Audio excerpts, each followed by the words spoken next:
স্বাগতম তোমাদের প্রিয় চ্যানেল অধ্যয়ন শুরু করার আগে বইটি খুলে রাখুন আর আমার সাথে পড়তে থাকুন। আমাদের এই ছোট্ট চ্যানেলটি সাবস্ক্রাইব করতে ভুলবেন না। চলুন শুরু করি।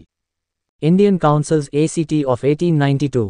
The Act of 1892 was merely an amending act, and its main objective, as explained by Curzon, the then Under-Secretary of State, was to further expand the functions of the government in India and to give further opportunities to the non-officials and native elements in Indian society to take part in the work of government. 1892 সালের Indian council act. 1892 সালের আইনটি ছিল নিছক একটি সংশোধনী আইন এবং Curzon তৎকালীন আন্ডার সেক্রেটারি অফ স্টেট দ্বারা ব্যাখ্যা করা। এর মূল উদ্দেশ্য ছিল ভারতের সরকারের কার্যাবলীকে আরও প্রসারিত করা এবং অকর্মকর্তা এবং স্থানীয় উপাদানদের আরও সুযোগ দেওয়া, ভারতীয় সমাজে সরকারি কাজে অংশ নেওয়া। Question: Why did an autocratic government think about adding more Indians in the councils and making government representative even in the absence of any mass movement? প্রশ্ন: কেন একটি স্বৈরাচারী সরকার কাউন্সিলগুলিতে আরও ভারতীয়দের যুক্ত করার এবং কোনো গণ আন্দোলনের অনুপস্থিতিতেও সরকারি প্রতিনিধি করার কথা ভেবেছিল? Answer: Lead. In context of growing nationalism, the motive of the British was to confine the nationalist demands within a narrow constitutional framework. It was with this motive that the Act of 1892 was passed. ক্রমবর্ধমান জাতীয়তাবাদের প্রেক্ষাপটে উত্তর সীসা ব্রিটিশদের উদ্দেশ্য ছিল জাতীয়তাবাদী দাবিগুলিকে একটি সংকীর্ণ সাংবিধানিক কাঠামোর মধ্যে সীমাবদ্ধ করা। এই উদ্দেশ্য নিয়েই 1892 সালের আইন পাশ করা হয়েছিল। Factors leading to the Act. The development of Indian Constitution after the Act of 1861 was broadly the result of political agitation for more reforms. Constitutional concessions given by the government were always found to be inadequate, evoking further disaffection and demand for fresh reforms. The same story was repeated act after act until, finally, the demand for complete independence was conceded by the Act of 1947. আইনের দিকে অগ্রসর হওয়া factor. 1861 সালের আইনের পরে ভারতীয় সংবিধানের বিকাশ ছিল আরও সংস্কারের জন্য রাজনৈতিক আন্দোলনের ফলাফল। সরকার কর্তৃক প্রদত্ত সাংবিধানিক ছাড়গুলি সর্বদা অপর্যাপ্ত বলে প্রমাণিত হয়েছে, যা আরও অসন্তোষ সৃষ্টি করেছে এবং নতুন সংস্কারের দাবি জানিয়েছে। একই গল্পের পুনরাবৃত্তি করা হয়েছিল আইনের পরে আইন পর্যন্ত। অবশেষে 1947 সালের আইন দ্বারা সম্পূর্ণ স্বাধীনতার দাবি মেনে নেওয়া হয়েছিল। Dissatisfaction with the Act of 1861. Naturally, the Act of 1861 failed to satisfy the aspirations of the Indian people. Official majority in the central legislature was maintained. Non-official element, negligible as it was, did not even represent the people. It comprised of the natives of high rank, who could not claim to understand the needs of the Indian people. 1861 সালের আইনের প্রতি অসন্তোষ স্বাভাবিকভাবেই। 1861 সালের আইন ভারতীয় জনগণের আশা আকাঙ্ক্ষা পূরণ করতে ব্যর্থ হয়। কেন্দ্রীয় আইনসভায় সরকারি সংখ্যাগরিষ্ঠতা বজায় ছিল। বেসরকারি উপাদান, যেমনটি ছিল নগণ্য, এমনকি জনগণের প্রতিনিধিত্বও করেনি। এটি উচ্চ পদমর্যাদার আদিবাসীদের নিয়ে গঠিত যারা ভারতীয় জনগণের চাহিদা বোঝার দাবি করতে পারেনি। Famine of 1876–78. In 1877, a terrible famine, perhaps the worst till then, afflicted the country and covered the regions of Madras, Mysore, Hyderabad, Maharashtra, western UP and the Punjab. There was acute shortage of food grains in several parts of the country, and the economic condition in India was fast deteriorating, causing acute resentment against the state. 1876 থেকে 78 সালের দুর্ভিক্ষ। 1877 সালে একটি ভয়ানক দুর্ভিক্ষ, সম্ভবত তখন পর্যন্ত সবচেয়ে খারাপ, দেশকে পীড়িত করেছিল এবং মাদ্রাজ, মহীশূর, হায়দ্রাবাদ, মহারাষ্ট্র, পশ্চিম উত্তরপ্রদেশ এবং পাঞ্জাব অঞ্চলগুলিকে জুড়েছিল। দেশের বিভিন্ন অংশে খাদ্যশস্যের তীব্র ঘাটতি ছিল এবং ভারতের অর্থনৈতিক অবস্থার দ্রুত অবনতি হচ্ছিল, যার ফলে রাজ্যের বিরুদ্ধে তীব্র ক্ষোভের সৃষ্টি হয়েছিল। Growth of national consciousnesses. The second half of the 19th century saw the flowering of national consciousness in India. A number of factors were responsible for this growth. জাতীয় চেতনার বিকাশ। 19 শতকের দ্বিতীয়ার্ধে ভারতে জাতীয় চেতনার ফুল ফোটে। এই বৃদ্ধির জন্য বেশ কয়েকটি কারণ দায়ী ছিল। The brutal repression of the revolt of 1857 had caused widespread resentment against the government. 1857 সালের বিদ্রোহের নির্মম দমন সরকারের বিরুদ্ধে ব্যাপক ক্ষোভের সৃষ্টি করেছিল। The arrogant and racist behavior of the ruling class, particularly the civil servants, also embittered the Indians against the British. শাসক শ্রেণীর, বিশেষ করে বেসামরিক কর্মচারীদের অহংকারী ও বর্ণবাদী আচরণও ব্রিটিশদের বিরুদ্ধে ভারতীয়দের ক্ষুব্ধ করেছিল। In 1878, the twin acts of repression were passed, namely the Vernacular Press Act and the Indian Arms Act, which further antagonized the people of India. 1878 সালে ভার্নাকুলার প্রেস অ্যাক্ট এবং ইন্ডিয়ান আর্মস অ্যাক্ট নামে দুটি দমন আইন পাশ করা হয়েছিল যা ভারতের জনগণকে আরও বিরোধিতা করেছিল। Reactionary policies of Lord Lytton, the controversy regarding abolition of 5% cotton duties in favor of Lancashire manufacturers, and the controversy over the Ilbert Bill, well demonstrated the hollowness of British sense of justice and fair play and proved that justice could not be expected from the British when their own interests were involved. Lord লিটনের প্রতিক্রিয়াশীল নীতি, Lancashire প্রস্তুতকারকদের পক্ষে 5% তুলা শুল্ক বিলোপ সংক্রান্ত বিতর্ক এবং ইলবার্ট বিল নিয়ে বিতর্ক, ব্রিটিশদের ন্যায়বিচার এবং ন্যায্য খেলার শূন্যতাকে ভালোভাবে প্রদর্শন করেছিল এবং প্রমাণ করেছিল যে ন্যায়বিচার আশা করা যায় না। ব্রিটিশরা যখন নিজেদের স্বার্থ জড়িত ছিল। In 1857, universities of Calcutta, Madras and Bombay had been established that had led to the spread of English education, Western ideas and political awakening in India. Year after year, they produced an increasing number of qualified Indians who were now demanding a greater share in governance and administration. 1857 সালে কলকাতা, মাদ্রাজ এবং বম্বে বিশ্ববিদ্যালয়গুলি প্রতিষ্ঠিত হয়েছিল যা ভারতে ইংরেজি শিক্ষা, পাশ্চাত্য ধারণা এবং রাজনৈতিক জাগরণকে প্রসারিত করেছিল। বছরের পর বছর তারা ক্রমবর্ধমান সংখ্যক যোগ্য ভারতীয় তৈরি করেছিল যারা এখন শাসন ও প্রশাসনে বৃহত্তর অংশের দাবি করছে। By now, certain Englishmen like Ohame believed that masses were seething with discontent and some educated young men were likely to lead them to a national revolt. Thus in 1885, the Indian National Congress had been formed with the support of Hame to vent such aspirations through moderate channels. However, within 3 years of the formation of the INC, the party evoked antipathy of the government. In its very first session, the Congress had passed resolution demanding council reforms. Its program included furthering of national consciousness, demanding increased representation of Indians in the government, expansion of the councils and enlargement of their functions. These demands were continuously reiterated. In this way, under the aegis of the Congress, the number of nationalists grew rapidly, forcing the British to consider enlarging their support base in India. And the British began to think in terms of satisfying the aspirations of the nationalists within a narrow constitutional framework. এতক্ষণে অ্যাওহিউমের মতো কিছু ইংরেজরা বিশ্বাস করতেন যে জনগণ অসন্তোষে ফুঁসছে এবং কিছু শিক্ষিত যুবক তাদের জাতীয় বিদ্রোহের দিকে নিয়ে যেতে পারে। এইভাবে 1885 সালে মধ্যপন্থী চ্যানেলের মাধ্যমে এই ধরনের আকাঙ্ক্ষা প্রকাশের জন্য হিউমের সমর্থনে ভারতীয় জাতীয় কংগ্রেস গঠিত হয়েছিল। যাই হোক, আইএনসি গঠনের 3 বছরের মধ্যে দলটি সরকারের প্রতি বিদ্বেষ প্রকাশ করে। কংগ্রেস তার প্রথম অধিবেশনেই কাউন্সিল সংস্কারের দাবিতে প্রস্তাব পাস করেছিল। এর কর্মসূচির মধ্যে রয়েছে জাতীয় চেতনা বৃদ্ধি, সরকারে ভারতীয়দের প্রতিনিধিত্ব বৃদ্ধি, পরিষদের সম্প্রসারণ এবং তাদের কার্যাবলী বৃদ্ধির দাবি। এসব দাবি ধারাবাহিকভাবে পুনরুক্ত করা হয়। এইভাবে কংগ্রেসের তত্ত্বাবধানে জাতীয়তাবাদীদের সংখ্যা দ্রুত বৃদ্ধি পায়, যা ব্রিটিশদের ভারতে তাদের সমর্থন ভিত্তি বাড়ানোর কথা বিবেচনা করতে বাধ্য করে, এবং ব্রিটিশরা একটি সংকীর্ণ সাংবিধানিক কাঠামোর মধ্যে জাতীয়তাবাদীদের আশা আকাঙ্ক্ষা পূরণের ক্ষেত্রে চিন্তা করতে শুরু করে। Other cumulative factors that furthered the growth of national consciousness included socio-cultural awakening and faith in India's glorious past, the influence of Indian press and nationalist literature, development of means of communication and holding of imperial darbars. অন্যান্য ক্রমবর্ধমান কারণগুলি যা জাতীয় চেতনার বিকাশকে এগিয়ে নিয়েছিল তার মধ্যে রয়েছে সামাজিক সাংস্কৃতিক জাগরণ এবং ভারতের গৌরবময় অতীতে বিশ্বাস, ভারতীয় প্রেস এবং জাতীয়তাবাদী সাহিত্যের প্রভাব, যোগাযোগের মাধ্যম উন্নয়ন এবং সাম্রাজ্য দরবার ধারণ করা। All these factors were cumulatively responsible for the passing of the Act of 1892. Realizing the importance of the movement launched by the Congress, Lord Dufferin secretly sent a proposal to England to further liberalize the councils.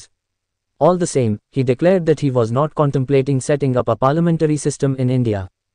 এই সমস্ত কারণগুলি 1892 সালের আইন পাশের জন্য ক্রমবর্ধমানভাবে দায়ী ছিল। কংগ্রেস দ্বারা শুরু করা আন্দোলনের গুরুত্ব উপলব্ধি করে লর্ড ডাফরিন গোপনে কাউন্সিলগুলিকে আরও উদার করার জন্য ইংল্যান্ডে একটি প্রস্তাব পাঠান। একইভাবে তিনি ঘোষণা করেছিলেন যে তিনি ভারতে সংসদীয় ব্যবস্থা স্থাপনের কথা ভাবছেন না। Main provisions of the Act of 1892. The Indian Councils Act of 1892 was an amending act, and so its basic provisions remained the same as those of the Act of 1861. It mainly introduced changes in the size and functions of the councils. 1892 সালের আইনের প্রধান বিধান। 1892 সালের Indian council act ছিল একটি সংশোধনী আইন এবং তাই এর মৌলিক বিধানগুলি 1861 সালের অ্যাক্টের মতোই রয়ে গেছে। এটি মূলত কাউন্সিলগুলির আকার এবং কার্যাবলীতে পরিবর্তন এনেছিল। The Act increased the number of additional members. In the Central Executive Council, the number of additional members was increased to not less than 10 and not more than 16, and at least half were to be non-officials. With regard to provincial legislatures, minimum 8 and maximum 20 members were fixed in case of councils of Bombay and Madras. The maximum for Bengal was fixed at 20 and that for Northwest Province and Oudh at 15. However, in centre as well as in provinces, official majority was maintained. The official members together with ex officio members constituted official majority. আইনটি অতিরিক্ত সদস্যের সংখ্যা বৃদ্ধি করেছে। কেন্দ্রীয় কার্যনির্বাহী পরিষদে অতিরিক্ত সদস্যের সংখ্যা 10 এর কম নয় এবং 16 এর বেশি নয় এবং কমপক্ষে অর্ধেক অফিসিয়াল হতে হবে। প্রাদেশিক আইনসভার ক্ষেত্রে বম্বে এবং মাদ্রাজের কাউন্সিলের ক্ষেত্রে সর্বনিম্ন 8 এবং সর্বোচ্চ 20 সদস্য নির্ধারণ করা হয়েছিল। বাংলার জন্য সর্বোচ্চ 20 এবং উত্তর পশ্চিম প্রদেশ এবং অযোধ্যের জন্য 15 নির্ধারণ করা হয়েছিল। যাই হোক, কেন্দ্র এবং প্রদেশগুলিতে সরকারি সংখ্যাগরিষ্ঠতা বজায় রাখা হয়েছিল। সরকারি সদস্যরা এবং পদাধিকার বলে সদস্যরা সরকারি সংখ্যাগরিষ্ঠ গঠন করেছিল। The Act empowered the Governor-General to introduce a system of limited election.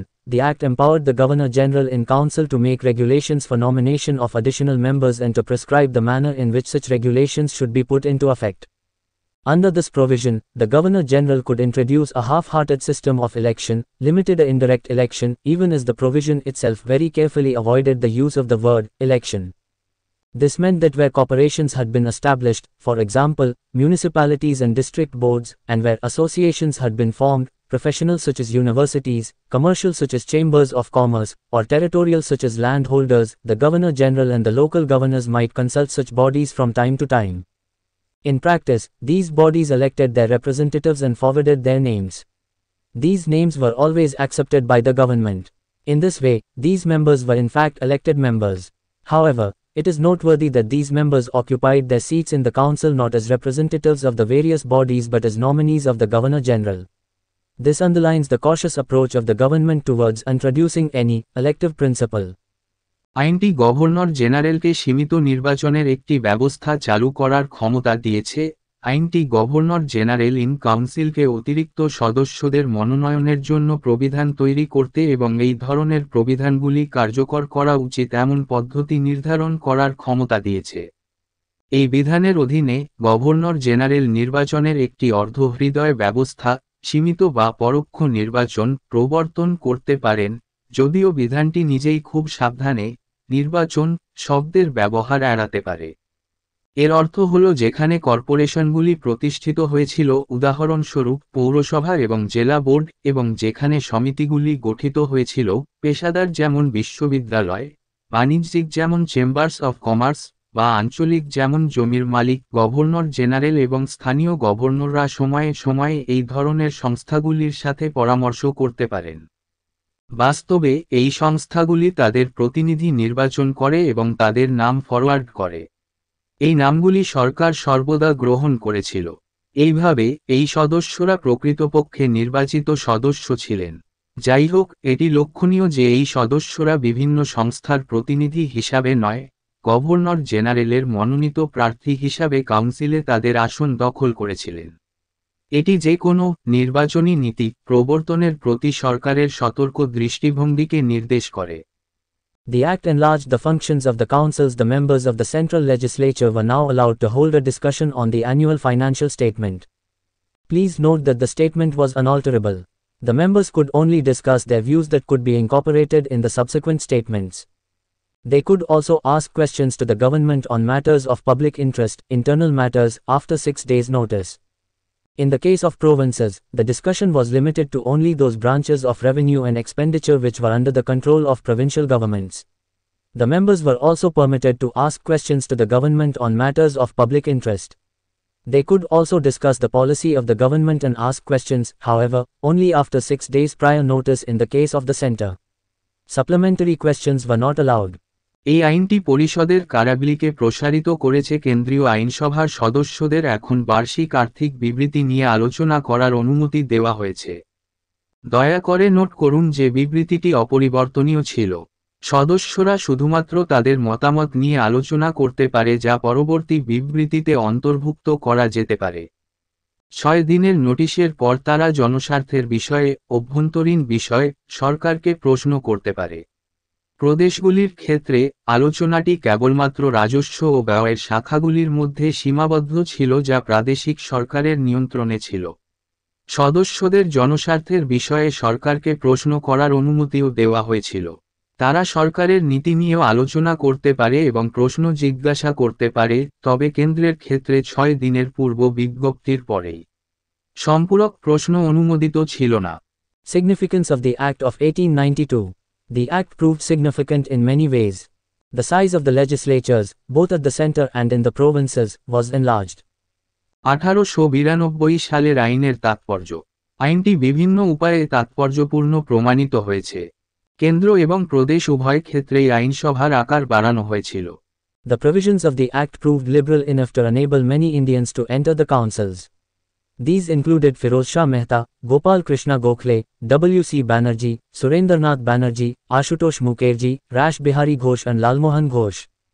আইনের বিধানগুলি অনেক ভারতীয়কে কাউন্সিলে প্রবেশ করতে সক্ষম করার জন্য যথেষ্ট উদার প্রমাণ করেছে।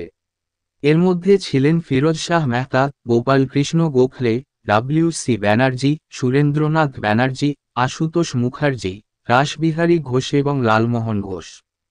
The non-official members aptly demonstrated the patriotism of educated Indians, gave a good account of their debating skills and took up every opportunity to advance the Indian point of view. বেসরকারি সদস্যরা যথাযথভাবে শিক্ষিত ভারতীয়দের দেশপ্রেম প্রদর্শন করেছেন, তাদের বিতর্ক দক্ষতার একটি ভালো বিবরণ দিয়েছেন এবং ভারতীয় দৃষ্টিকোণকে এগিয়ে নেওয়ার প্রতিটি সুযোগ গ্রহণ করেছেন। The legislature was given some control over the executive. The introduction of the elective principle, though veiled, was a significant constitutional measure and paved the way for introduction of representative government in the future. আইনসভাকে কার্যনির্বাহী বিভাগের উপর কিছু নিয়ন্ত্রণ দেওয়া হয়েছিল।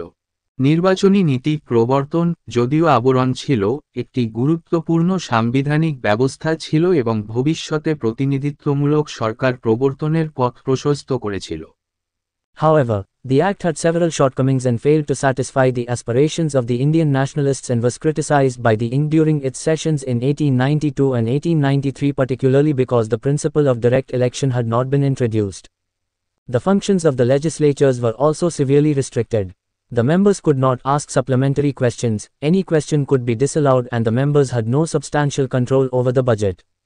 However, the leadership of the national movement was now passing into the hands of the extremists, who soon began to demand another dose of legislative reforms. যাই হোক, আইনটিতে বেশ কিছু ত্রুটি ছিল এবং ভারতীয় জাতীয়তাবাদীদের আকাঙ্ক্ষা পূরণ করতে ব্যর্থ হয়েছিল এবং 1892 এবং 1893 সালে তার অধিবেশন চলাকালীন আইএনসি দ্বারা সমালোচনা করা হয়েছিল, বিশেষ করে কারণ সরাসরি নির্বাচনের নীতিটি চালু করা হয়নি। আইনসভার কার্যাবলীও কঠোরভাবে সীমাবদ্ধ ছিল। সদস্যরা সম্পূরক প্রশ্ন করতে পারত না, যে কোনো প্রশ্ন অস্বীকৃত হতে পারে এবং বাজেটের উপর সদস্যদের কোন উল্লেখযোগ্য নিয়ন্ত্রণ ছিল না। যাই হোক, জাতীয় আন্দোলনের নেতৃত্ব এখন চরমপন্থীদের হাতে চলে যাচ্ছে, যারা শীঘ্রই আইনি সংস্কারের আরেকটি ডোজ দাবি করতে শুরু করেছে। এখানেই এই ভিডিওটি শেষ করলাম। পরবর্তী ভিডিওতে আমরা বাকিটা পড়ব।